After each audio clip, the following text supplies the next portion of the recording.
Hey everyone, this is Libertarian Black Man. I'm going to talk about the scourge of housing regulations in America. Everybody wants a home, and it has never been more difficult for so many low and middle income Americans to access one because of rising costs due to these regulations.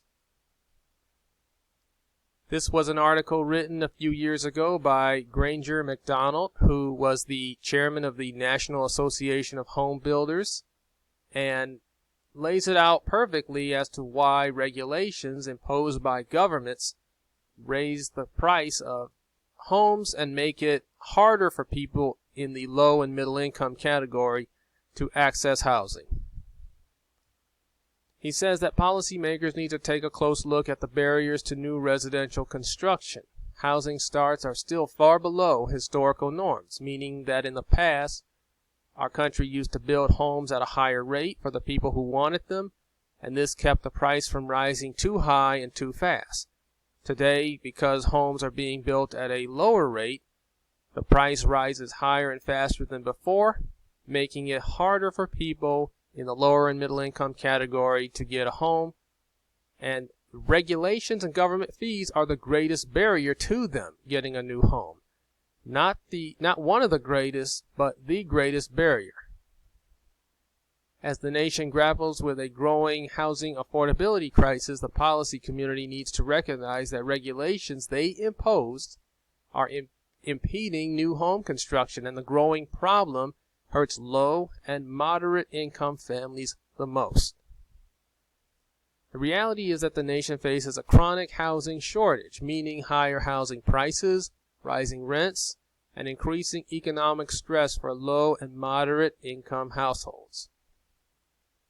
Nationally, almost 25% of the cost of a typical new single-family home is a result of a government regulation, again imposed by local, state, and the federal government. The cost of regulations on a 2016 new home valued at $348,900 would be approximately $84,671. That comes out to about 25%. So get rid of the regulations, and you can chop 25% at least, sometimes more than that depending on what city and state you're in. But it is an average for the country, 25% of the price of a house due to a government regulation. Impact fees sometimes make it infeasible to build a new home at all. It is not a coincidence that the overwhelming majority of the least affordable communities in the nation are in California, the most heavily regulated state in the country. Now, what are impact fees? These are taxes levied by local governments on construction projects. They fund new construction of roads, water treatment plants, and other public services.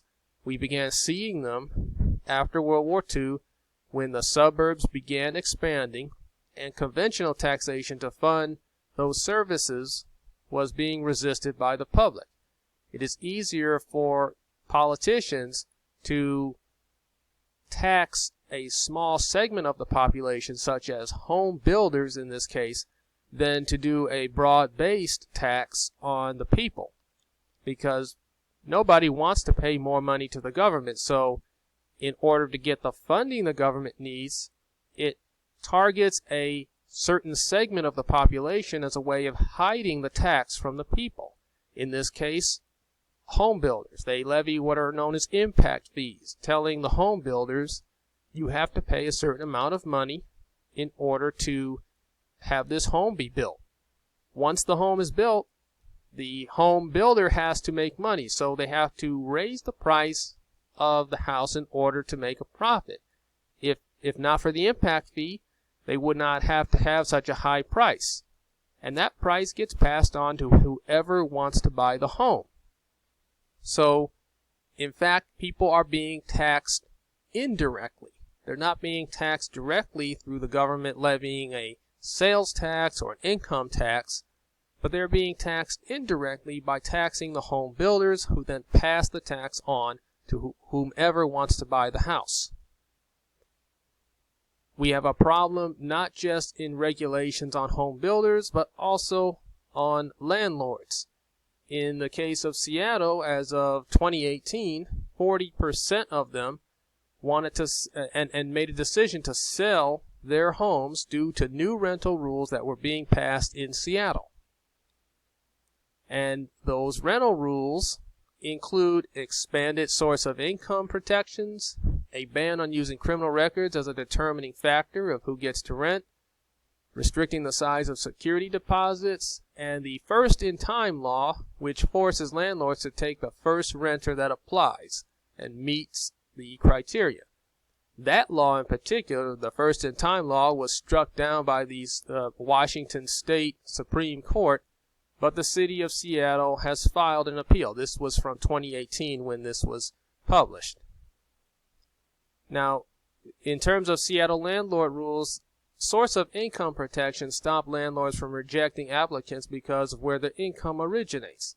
So if a applicant is getting their income from, say, a government program or a voucher, or from an occupation that does not have steady income, a lot of landlords do not want to rent to them because they can't, in their mind, count on that renter making their payments. So that is one reason landlords turned away applicants based on a certain source of income, because it wasn't reliable enough for them to ensure they would get paid. But they can't do that anymore under these new laws, so it discourages landlords from renting, because now they have to accept people they otherwise would not and put their own financial situation in danger. Criminal history, the criminal history rule stops landlords from rejecting applicants because of prior convictions for offenses. So it doesn't matter if you got convicted of rape, robbery, disorderly conduct, drug-related crimes. You are not allowed as a landlord in Seattle to turn away someone from renting just because they've been convicted of a particular crime. And again, the city of Seattle had their first-in-time rule struck down, but they appealed and they won their appeal. In 2019, the Washington State Supreme Court unfortunately upheld Seattle's first-come, first-served law, which is the law that says to landlords, you got to take the first renter who comes to you. And if there's a list of, let's say, 10 renters, and you give the first renter 48 hours to decide if they want to accept the rental agreement and they reject it, you're not allowed to seek a renter from outside of the list. You have to go to the second person on the list and offer the property to them. If they reject it, you got to go to the third renter on the list and go down the list. You're not allowed to choose who your renters are. And it discourages landlords from renting, which is why 40% of them are selling their homes, and that's creating a housing shortage. It's taking rentals off the market. So landlords are finding it difficult to maintain their properties under new ordinances because they have to put up with tenants who may not pay them. It means less money for them to collect to maintain the property. They restrict the size of security deposits. They are forced to take landlords who may be deadbeats. And 1 in 5 increased the rent in the past year in response to new city ordinances. Right there, 1 in 5. We're talking 20% increased rent because they see that these ordinances are going to cost them money and they have to maintain the property.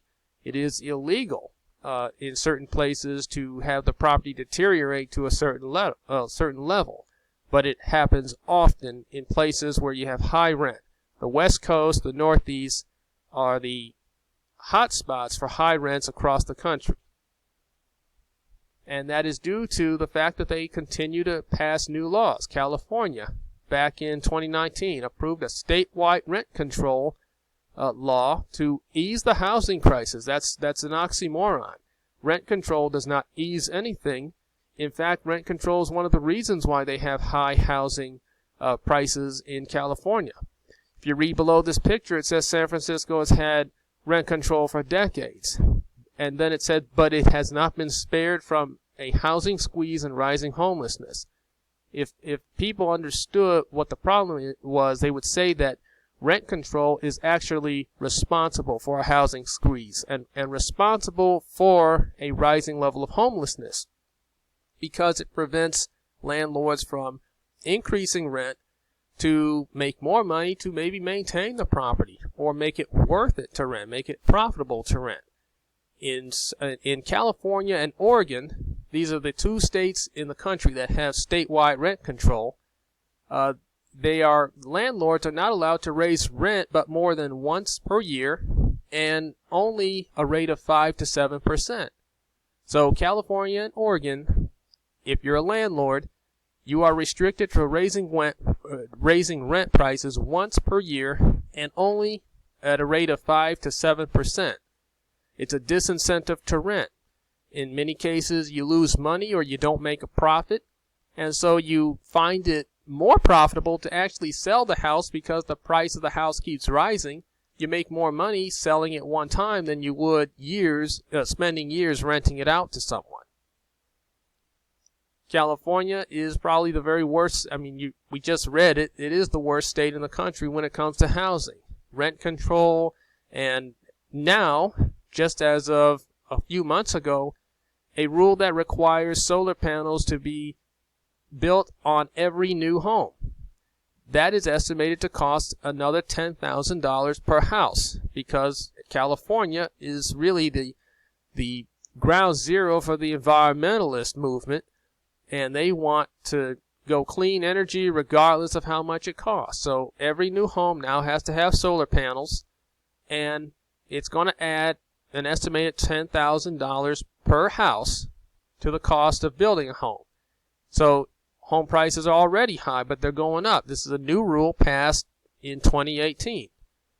The real solution to having home affordability in America is that housing regulations must be minimized immediately and permanently, because they are driving the price of homes higher. It drives the price of rent higher, and ultimately puts every new homeowner or new renter in a situation where they have to either borrow more money to buy the house, or they're going to no longer save money because they'll be living paycheck to paycheck just trying to keep a roof over their head, instead of being able to save money because the price of the house, the price of rent, is low enough to where they're able to afford it. Housing regulations must be done away with for the most part. Should we get rid of all of them? Maybe we should, maybe we shouldn't, but we need to have a conversation about minimizing them, because they are responsible for driving up home prices. Thanks for watching. Please subscribe to the YouTube channel Libertarian Black Man, and follow us on Twitter at Libertarian Black Man, and we hope to see you in the next video.